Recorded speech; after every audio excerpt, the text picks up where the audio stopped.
I had made peace with losing him 3 days before she arrived. That is the thing I return to now, sitting beside Myra in the great hall while Voreth sleeps across her feet, his gray flank rising and falling in the slow, enormous rhythm of a wolf who has decided to stay. I remember the man I was on that last night in the yard, the man who had already let go. He was not a man who expected miracles. He had never been that. He was a man who understood that everything beloved is borrowed, and that the wolf who had walked beside him for 16 years was simply being called home ahead of him. I had dismissed the healers at dusk. Not unkindly, they had tried everything their art allowed, everything I had asked of them, and I did not want Voreth's last hours to be a theater of failure. I wanted quiet, torchlight on stone, my hand on the silver fur between his great shoulders. Whatever a wolf hears when a man thinks, I wanted him to hear only that I was there and that it had been enough and more than enough, and that whatever came next I would manage it. The wolf yard at Valethorn in winter is not a comfortable place to wait for something to die. The wind comes off the highland ridge and finds every crack in the outer wall. The torches lean. The stone bench along the south wall holds cold the way iron holds fire, permanently, stubbornly, as though the cold were its purpose and not an accident of season. I had been sitting on it for 2 hours, my back against the wall, my hands folded between my knees, watching Voreth breathe with his head turned toward the corner and his eyes half closed, when Aldrich came to the yard gate. Aldrich is my gate captain. He is a large man, broad in the chest, careful in the way men are who know their king is in a dangerous mood and do not wish to contribute to it. He stopped at the gate without coming through it, which told me the news was small enough not to demand entry. "My lord, a woman at the outer barn." "A woman?" "Found sheltering in the straw, my lord. No pack markings, no bond mark. A wandering maid, I think, or a trader's girl separated from her party, no pack scent on her that I can read. She asked only whether she might stay till morning. She caused no trouble." He paused. "She has almost nothing with her." I looked at Voreth. The wolf had not moved. He had not moved in 3 hours except to breathe.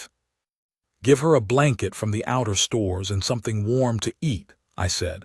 "She may sleep in the barn until first light. After that she continues on." Aldrich said, "Yes, my lord," and I heard him begin to turn. Voreth lifted his head. It was not a dramatic thing. A wolf dying on cold stone does not lift his head dramatically. It was slow, the enormous skull rising from the flagstone, the ear on the left side tilting forward, the nostrils flaring once and then again. His eyes opened to their full dark depth. He turned his face toward the gate.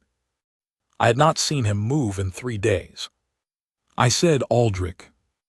Aldrich had seen it too. He stood very still.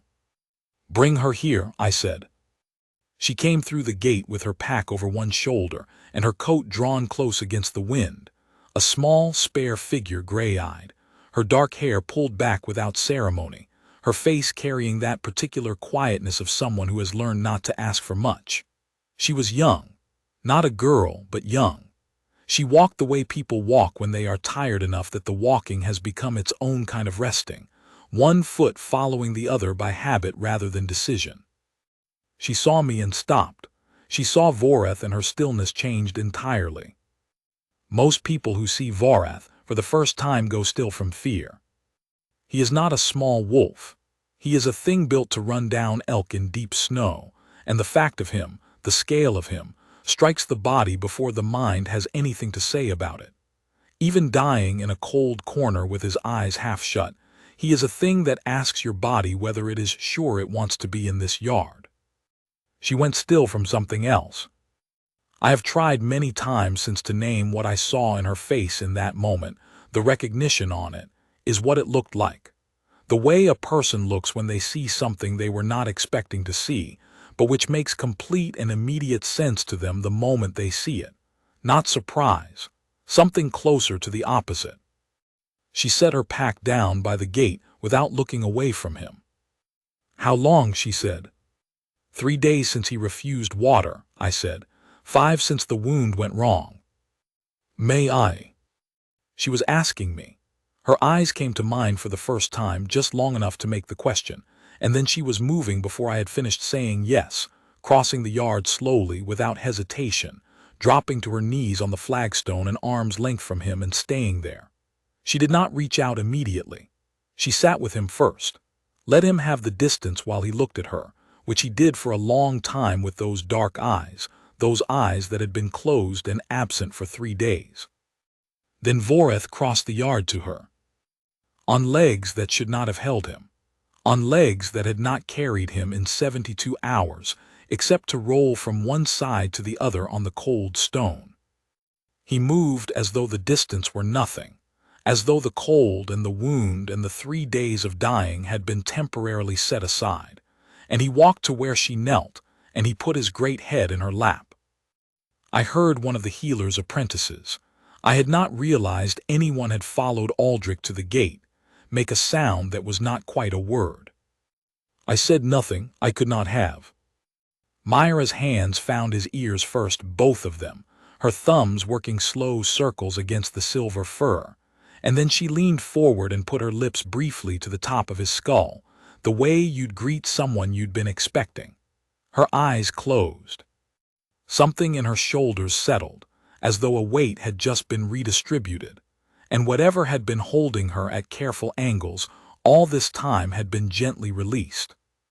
He has been pulling at something, she said quietly, something that doesn't have a name in him.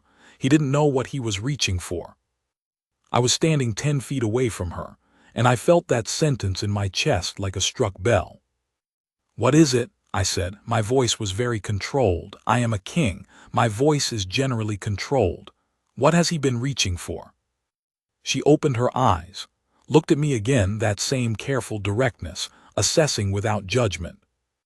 I don't know yet, she said, but I think he found it. She began to work. I have watched skilled healers work on wolves in my 17 years as Alpha of Valethorn.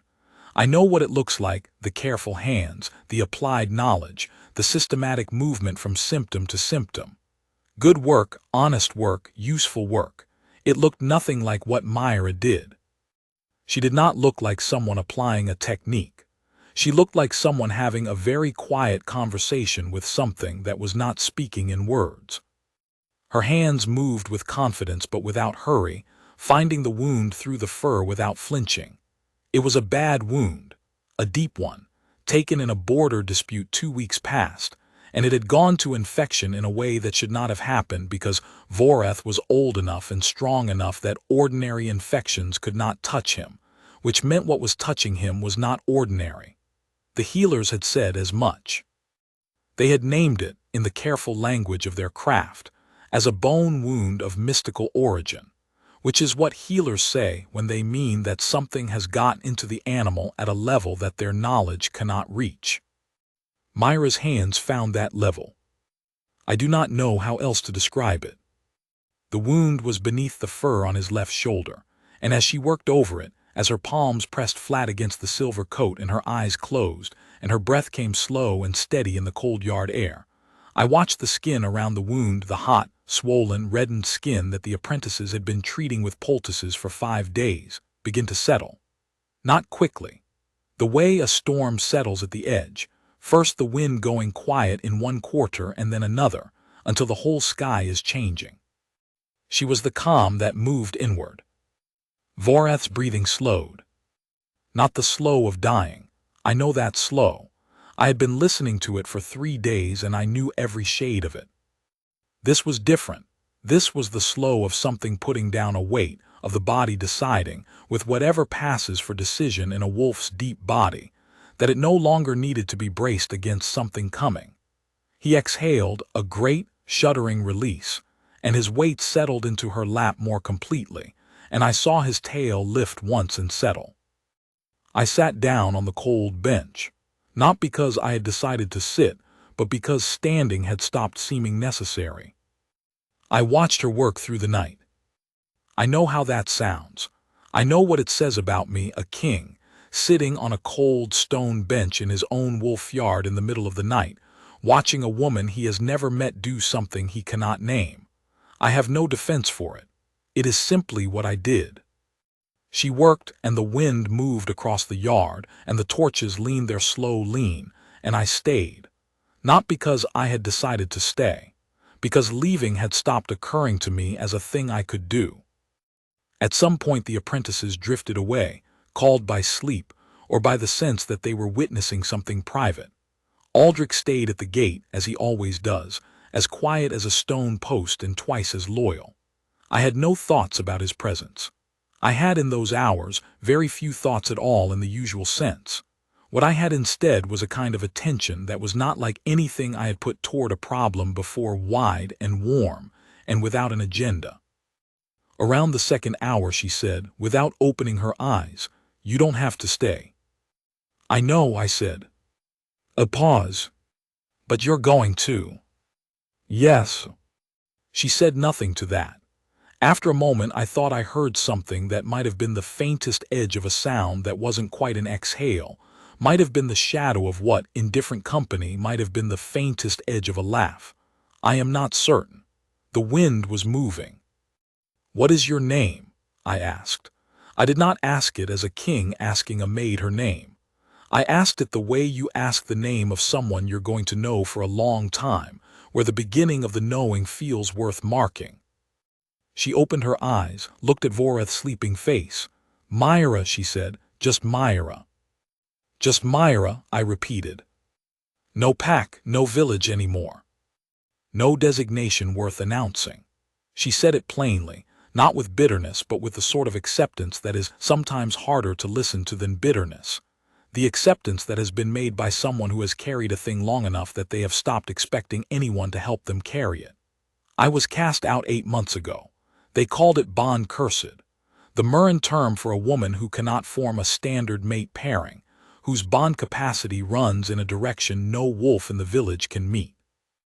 I had no mate mark at 22, no flicker of the bond, nothing, so they concluded I had none to give. I was quiet for a long moment. "They were wrong," I said.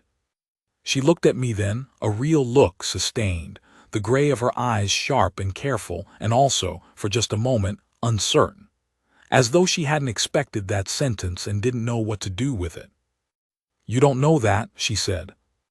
"I'm beginning to," I said. She looked away, went back to Voreth. Her hands had not stopped their slow work. "What is his name?" she asked. "Voreth." "Voreth," she said to the wolf softly, "you've been fighting for a long time." Voreth made a sound deep in his chest, not a growl, nothing warning in it, something below those categories, closer to what the very old wolves make when they're content. I had not heard him make that sound in months. I put my elbows on my knees and my face in my hands, and I breathed, there in the cold yard, in a posture that no king should occupy in front of a gate captain and a wandering maid. And I breathed until whatever had been locked tight in my chest for 5 days had loosened enough to let me breathe around it. I have been Alpha of Valethorn since I was 26. My father died of a fever that came out of a mild winter, the worst kind of winter for that, everyone says afterward, because you're unprepared for it. And the hold came to me with its debts and its loyalties, and its 400 wolves and its 1600-year history of defending the northern ridge. I have spent 11 years learning that role, which is ongoing and probably always will be. You do not finish learning it. You simply learn it more. I had not, in those 11 years, had a mate. This is not unusual among alpha kings. The bond is not a thing you can command or schedule. It comes when it comes. Several of my council had suggested, with careful diplomatic vagueness, that perhaps I might consider an arrangement that did not depend on the bond, a political pairing, a strategic match. And I had been equally careful and equally vague in setting those suggestions aside. I am not, at base, a man who believes in arrangements that substitute for the real thing when the real thing has not yet arrived. My father waited until he was 38. My grandfather until 43. Both waited and found what they were waiting for. And I was not going to be the first king of Valethorn to give up on what this family has always believed, is worth the patience. But I had not expected it to arrive this way. I want to be precise about this because I think precision is important here at the center of the story. The bond did not arrive the moment I saw her. That is not how it happened with us, and I will not pretend it did. I had a response to her that was immediate and unexplained, something in my chest, a particular quality of attention, the sense that whatever was happening in that yard mattered in a way that not many things in 11 years of kingship had mattered. But the bond itself, the full thing, the mark and the certainty and the recognition that came later at dawn, and I will tell it as it happened. What I am trying to account for is the night itself, the hours of watching, the way the cold stopped bothering me, the way I stopped noticing anything that was not her and Voreth and the quiet, purposeful work of her hands. I have been in love with the memory of that night for longer than I have been in love with anything, and part of what I love about it is that it was not yet love. It was the thing that comes before love, the specific gravity of someone pulling your attention out of its usual orbit, the first hour of a realignment you don't yet have a name for. Around the third hour she asked me about Voreth. Not about his wound. About him. How old is he? 16 this autumn. He's been with you a long time. Since he was 8 weeks old, I said. He was the runt of a litter from the northern den. They were going to, he was the smallest. I was 15, I took him. She smiled. It was the first smile I had seen on her, and it changed the whole architecture of her face. The composed, watchful arrangement of her features suddenly warm, the gray eyes warmer. Of course you did, she said, as though this was entirely predictable. You say that as though you know me, I said. I don't, she said. But you're sitting on a freezing stone bench at 2 in the morning because you don't want your wolf to die alone, and that tells me something. I thought about what to say to that, and decided not to say anything. Some observations are best received by a person, simply sitting with them. My village had 3 bonded wolves, she said after a while. The alpha's pair, an elder's wolf, and one belonging to a young couple newly bonded. I always, she paused, smoothed Voreth's fur. I always felt the wolves more easily than the people. Is that a strange thing to say? Not to me, I said. My mother said it was because I had some old blood in me. Moon blood, she called it, which the village healer said was not a thing and she should stop saying it. A small beat. My mother kept saying it. Mothers generally know, I said. She died when I was 17, matter of fact. The way you say things that have become simply the geography of your life, not a wound you've closed but a feature of the terrain you move through. She would have liked Voreth. He would have liked her, I said. He has good judgment about people. Apparently, Myra said, and looked down at the wolf in her lap, and something in her voice was careful in a way that I noticed without being able to account for yet. Toward the 4th hour, she let me bring her something warm to drink. I went into the hold kitchen myself, which surprised the night cook, who was used to me sending Aldrich for things and not appearing in person at 3 in the morning, and I brought back 2 cups of the rough Highland brew that tastes like pine bark and smoke, and is nevertheless warming in a way that nothing more refined can match. She took hers with both hands and drank it without complaint, which told me she had been colder than she was letting on, and she kept one hand in Voreth's fur while she drank. Tell me about Valethorn, she said. So I did. I told her about the hold in the way you tell someone about a place you love when you have not had occasion to explain it to anyone for a long time. I told her about the ridge in the morning when the fog comes off the highland and the wolves run along the top of it in the thin light, and about the great hall in winter with the 4 iron hearths burning and the sound of snow on the outer walls, and about the way the pack gathers on the winter solstice and the howling carries down the valley to the settlement below, and about the hunting grounds in the eastern reach that have not been touched since my grandfather forbade it, where the deer are bold enough now to eat from your hand if you sit still long enough. She listened.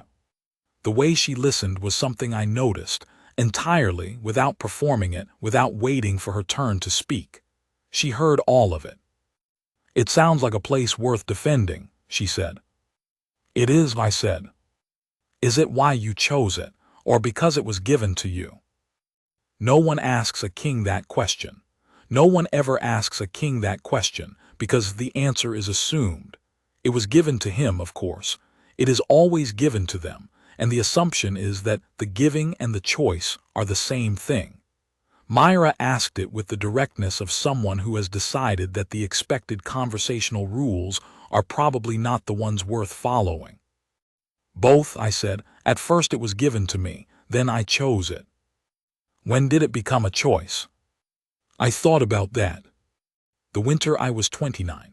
There was a famine in the valley settlement, 3 months of bad hunting on top of a cold summer, the grain stores half of what they should have been. My counsel told me to wait and see whether the valley folk could manage it because Valethorn's own stores were not excessive. I opened the stores. I sent the wolves to hunt for the valley. It cost us a hard spring. I paused. But it was mine to decide. That was the first time I understood that it was mine, not given mine. "It matters." She was quiet for a while. "My village did not have anyone who would do that," she said finally. I did not say what I wanted to say, which was something about the village's loss and my considerable thoughts about any community that casts out a woman like her. I kept it behind my teeth. There would be time for that conversation, I thought, without quite examining the assumption embedded in the thought. "Their loss," I said instead, which was a version of the same thing and more a king's answer. She looked at me again, the gray eyes assessing. "You don't know me," she said. An echo of what I had said an hour earlier, but turned not a rebuff, more a testing of the phrase, seeing how it fitted now. "I'm beginning to," I said. An echo of what I had said earlier too, for the same reason. She held my gaze for a moment longer than any maid in any court would have held a king's gaze, not from disrespect, from the same quality of directness that ran through everything she did. And then she looked down at Vorath. The wolf's breathing was different. I want to be careful about how I describe what I saw in those hours, because I have run into people who need a simple story and I cannot give them one. What I can give them is what I actually saw, which is this. The wound, which had been hot and swollen, and beyond the reach of everything the healer caste had brought to bear, was changing, not vanishing, not being effaced by magic in the dramatic way the stories like to tell it. Healing is the right word, which is also the simple word, which is perhaps why people find it unsatisfying. It looked like what it was, which was healing, at a speed that was not natural, and in a way that worked from the inside out rather than the outside in, the swelling retreating as though something were drawing it back from within, the heat going out of the skin in the gradual, reliable way that heat goes when the source of it has been removed rather than covered over. By the time the sky above the highland ridge began to consider the possibility of morning, the wound was closing.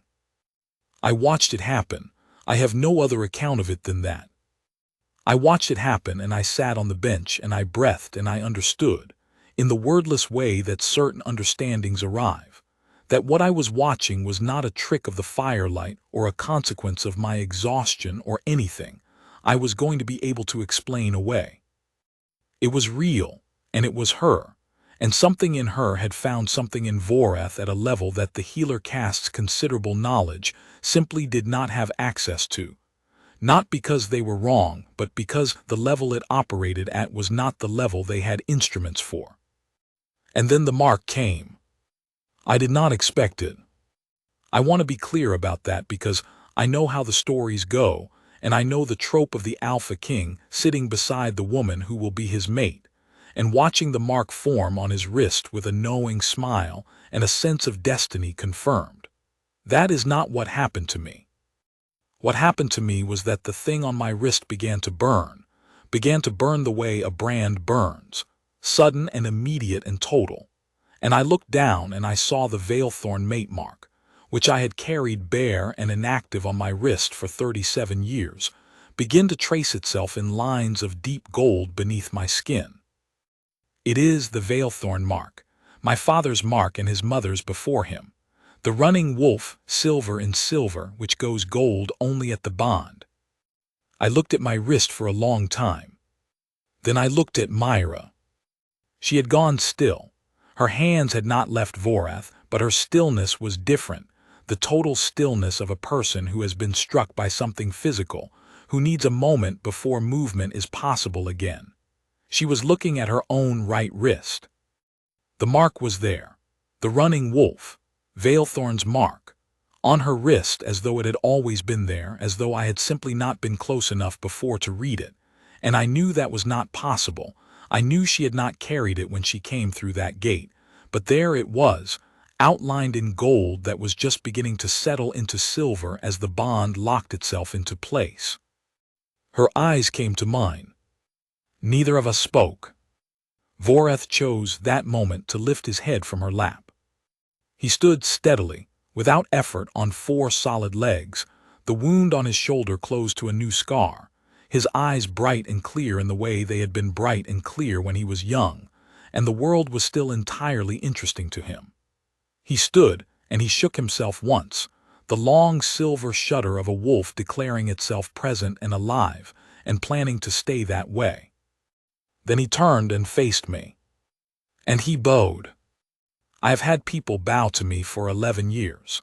I have had wolves bow to me for 11 years, which is different from people and more humbling, because wolves do it only when they mean it. Vorath had bowed to me perhaps 4 or 5 times in 16 years. At my coronation, at my father's pyre. At the moment we took the northern ridge back from a rival pack that had been encroaching for a generation. He did not bow to me now. He stood facing me, and then he lowered his great head slowly, deliberately, not toward me but toward the woman still kneeling in the yard behind him. He bowed to Myra. The healer caste arrived at dawn for what they expected to be a quiet confirmation of what they feared.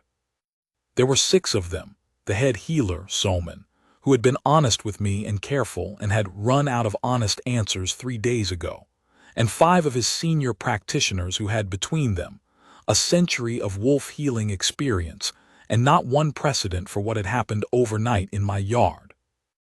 Aldrich had sent word to the hold's inner circle as well, my counsel, my steward, my 2 senior wolf captains. Because the death of the Alpha's companion wolf is a matter of hold record, and there are forms to be observed. They came through the gate expecting a dead wolf, and found Vorath walking the perimeter of the yard in the pale morning light, his gait unhurried, his bearing that of a wolf who has concluded that reports of his decline were greatly exaggerated.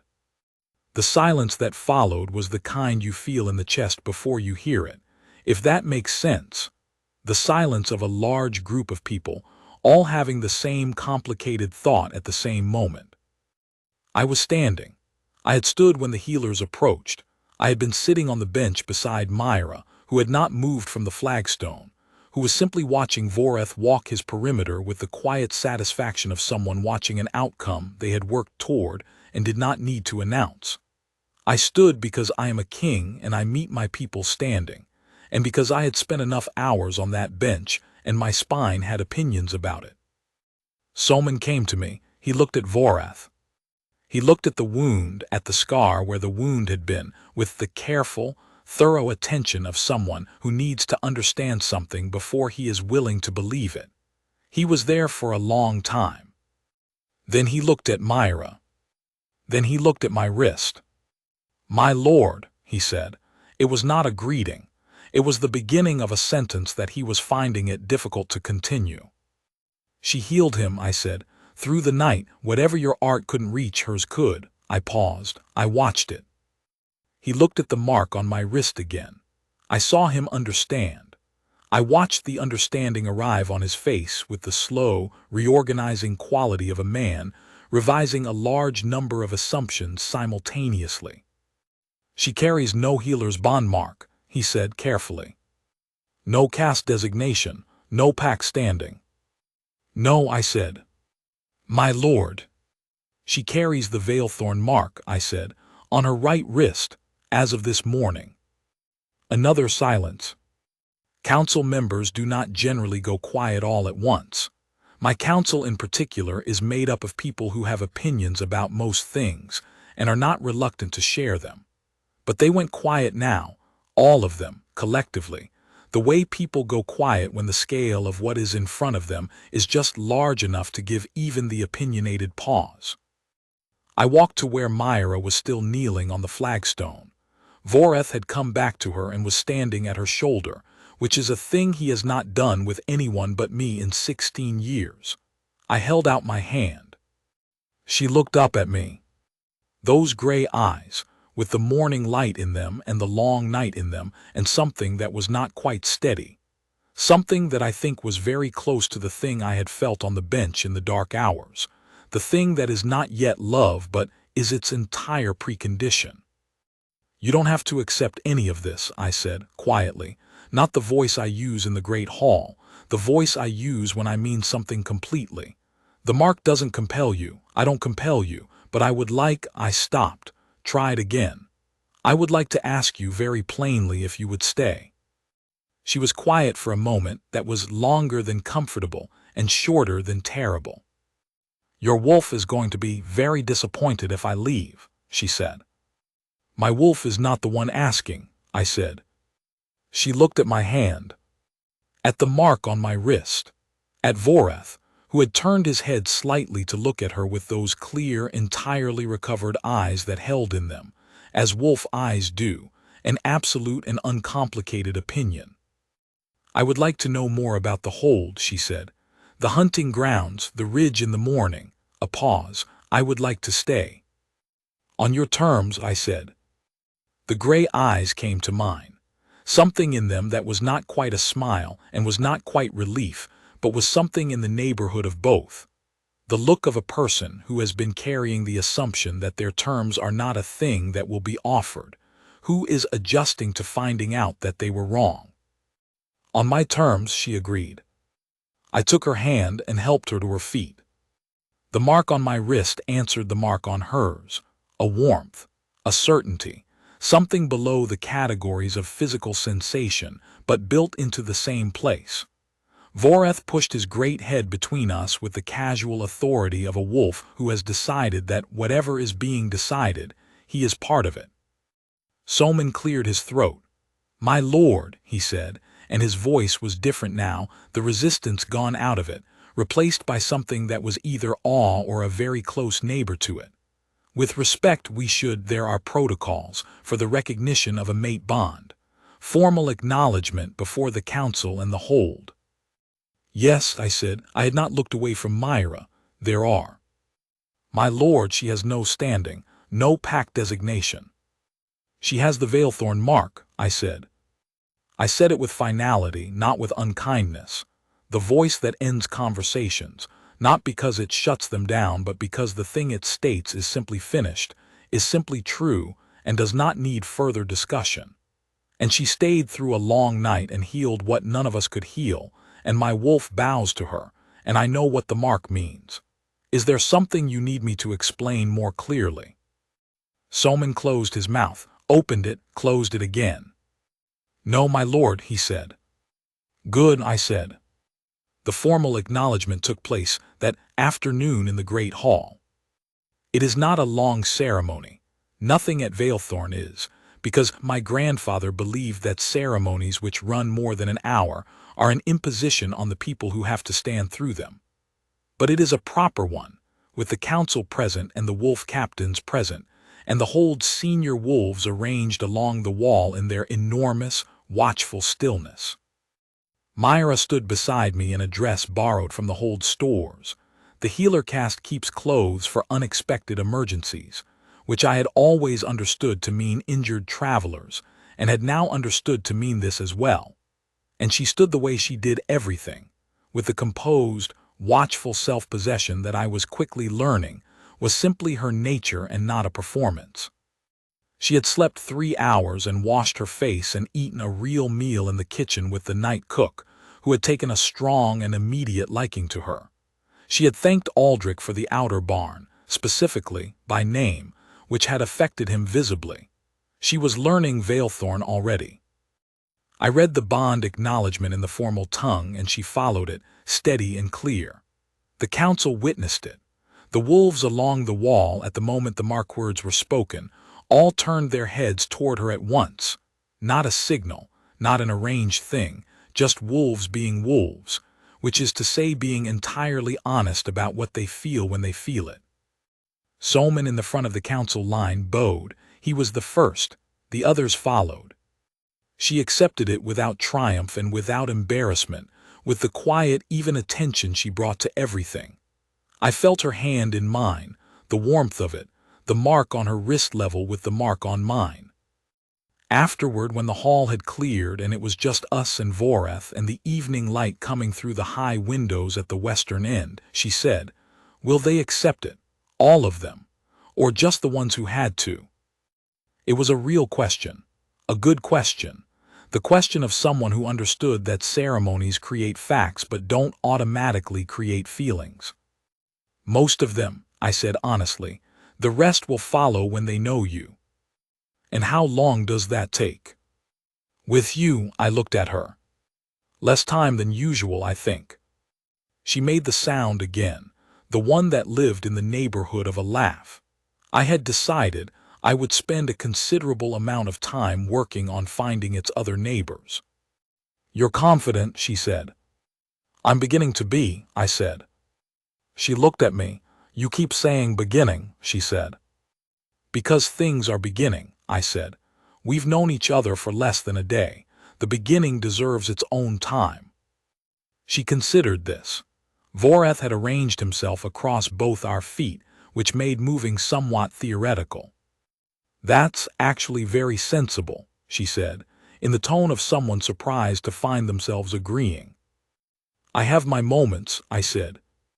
We sat in the hall while the light changed, and the wolves moved in the yard outside, and somewhere below the ridge, the highland wind decided to set itself aside for the evening, and there was a long, comfortable silence of the kind that takes most people months to arrive at. We arrived at it in a day. I think that is the part that still strikes me most when I think about it now. Not the mark, not the healing, those are wonders, and wonders deserve their own account. But the ease, the ordinary ease of sitting with someone in a quiet hall with a wolf across your feet, and knowing without drama or ceremony that you have found the thing you were not looking for, and that it was worth every moment of not looking. That was 8 months ago. Myra is Veilthorn's Luna now, by bond and by hold record, and by the easy consensus of a pack that took, as it turned out, less than a month to decide that she was entirely their business and they were entirely hers. Solomon asked her, 6 weeks after the bond, whether she would be willing to work alongside the healer caste. Not as a caste member, because the Moon Healer's gift does not work that way, but as a consultant, a presence, when cases were brought that the caste's instruments could not reach. She considered it. She said yes on her terms, which were that she would not be asked to do anything she assessed as not worth doing, which is not as difficult a condition as it sounds because her assessment of what is worth doing is generous. She has healed 4 wolves in the hold's care that the caste had run out of answers for. She has told me, matter-of-factly, that there is a limit to how often she can work at that depth. It costs something, the working, though she is vague about exactly what. And I have instituted the firm policy that she does not overextend herself, which she accepts with the particular grace of someone who does not love being managed, but is willing to concede that one specific person having opinions about her welfare is perhaps not entirely unreasonable. She has learned the ridge. She goes up in the early morning, before the hold is fully awake, and runs the top of it with 6 of the pack's wolves who have decided, independently and without discussion, that this is their appointed task. I watched her do it for the first time from the outer wall, and I have never entirely recovered from the sight of her, slight, gray-eyed, at home in the wind on top of a highland ridge she had not seen 6 months prior, the 6 wolves running at her heels as though this were the arrangement they had been waiting their whole lives for. Voreth goes with her, every morning. He is 16 is old for a great wolf, and whatever Myra did that night did not reverse time or undo age. He is old, but he is present, which is everything. He will have more winters in him, my healer mates tell me. A few, at least. I will take them. She asked me once, in the quiet of our hall, what I would have done if she had not come through the gate that night. What I would have done if Voreth had died. I thought about that honestly. I would have managed it, I said. Badly and then less badly. Kings do not get the luxury of not managing things. But, she said, she hears the words that are almost said. But I think I would have held it for a long time, I said. The particular kind of loss that stays. The ones you stop expecting to arrive and who do not. She was quiet. You stopped expecting a mate, she said, not a question. Not stopped, I said. I was waiting, but I had been waiting long enough that the waiting had become its own kind of living. I had made a life inside the waiting, and I was comfortable in it. I know what that's like, she said. I know you do, I said. She looked at our hands on the table between us, mine with the mark that had been empty for 37 years, hers with the mark that everyone told her she would never carry. Bon cursed, she said quietly, not to me, almost to herself, the village's word, the word they sent her out the gate with. No, I said, bond certain, just certain of a bond that was never going to arrive in a village, certain of one that was here. She looked at me. Here, she repeated. Here, I said, in this hold, in this yard, in this ridiculous wind, yes. Something moved in her face, the composed arrangement of it, the watchful gray-eyed steadiness that I love the way you love something that is entirely itself and asks nothing from you about that. It moved, and what it became was simpler and warmer and more certain than anything I had seen on it yet. On my terms, she said. On your terms, I said, completely.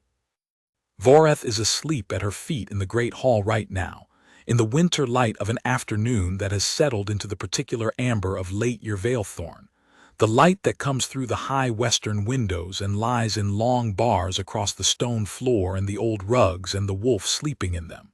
She is reading, one hand resting absently on his flank.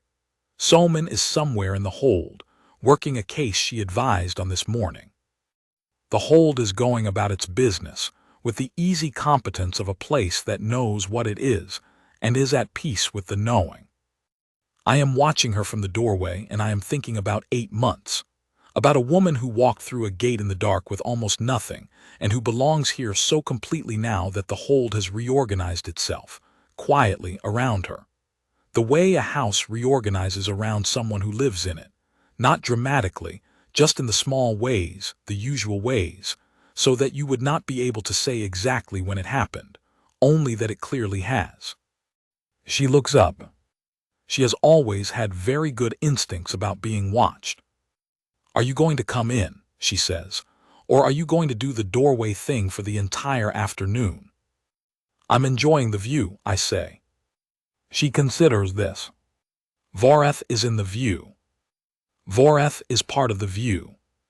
She shakes her head, the slight movement of someone long resigned to me, and turns back to her book.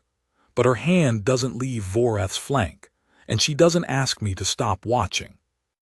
I cross the hall and sit beside her on the bench that faces the western windows, where the amber light is, where the wolf is warm and slow breathing across our feet, where the highland wind is going about its usual business beyond the walls and the hold is going about its, and where it is simply, fully afternoon in a place that is ours.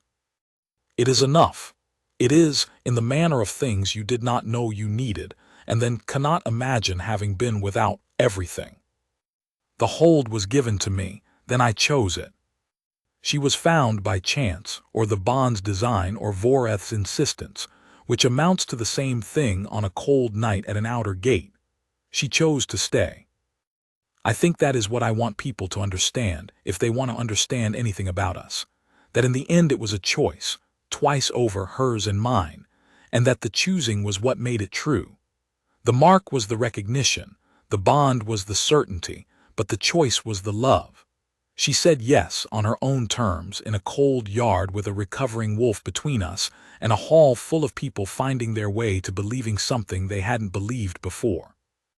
And I said yes quietly on a bench in the dark when I decided not to leave.